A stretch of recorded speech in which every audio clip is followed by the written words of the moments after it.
In a bizarre move highlighting the pressures journalists are facing worldwide, Thailand's Prime Minister on Monday assigned a life-size cardboard mock-up of himself to respond to tough questions by journalists.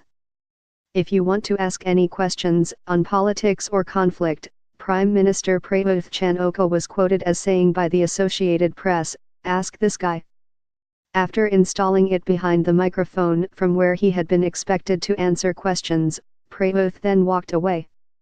The cardboard cutouts were reportedly produced for Thailand's Children's Day, and some journalists reacted with laughter as others took selfies.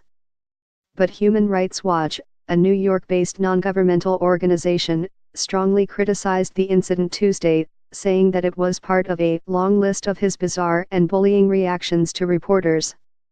According to the Associated Press, Prayuth had previously thrown a banana peel at journalists and threatened others with execution, in what appeared to be a particularly tasteless joke.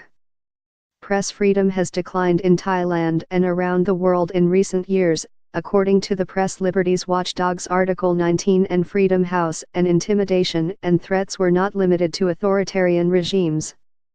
President Trump frequently lashes out at what he calls fake news and is now even initiating a fake news award, which he said in a tweet would be going to the most corrupt and biased of the mainstream media.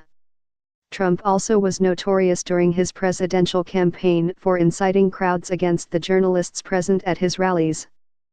Last October, the Czech president waved a mock rifle at journalists during a news conference. For his part, Philippine President Rodrigo Duterte has repeatedly threatened journalists in widely condemned remarks, too.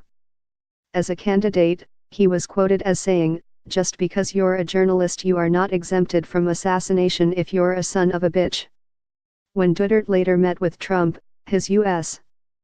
counterpart chuckled after Duterte called journalists spies. Then, last July during a photo opportunity, Russian President Vladimir Putin, who is frequently accused of undermining press freedom in his country, pointed at journalists in the room and asked Trump, "These are the ones hurting you?" Trump responded, "These are the ones. You're right about that." The fear is that threats against the media by world leaders such as Trump will only further embolden the Thai leadership and other governments to impose more restrictions on journalists. Prayuth recently referred to fake news, deploying rhetoric similar to Trump's. Freedom House classifies Thailand as not free, writing on its website that the military government has systematically used censorship, intimidation, and legal action to suppress journalists and media outlets. Authorities aggressively enforce defamation and lèse-majesté laws, and have summoned journalists for meetings at which they are pressured to stop producing coverage critical of the NCPO, Freedom House reported, referring to the Thai military junta known as the National Council for Peace and Order. Human rights organization Amnesty International called the developments a spiral into silence.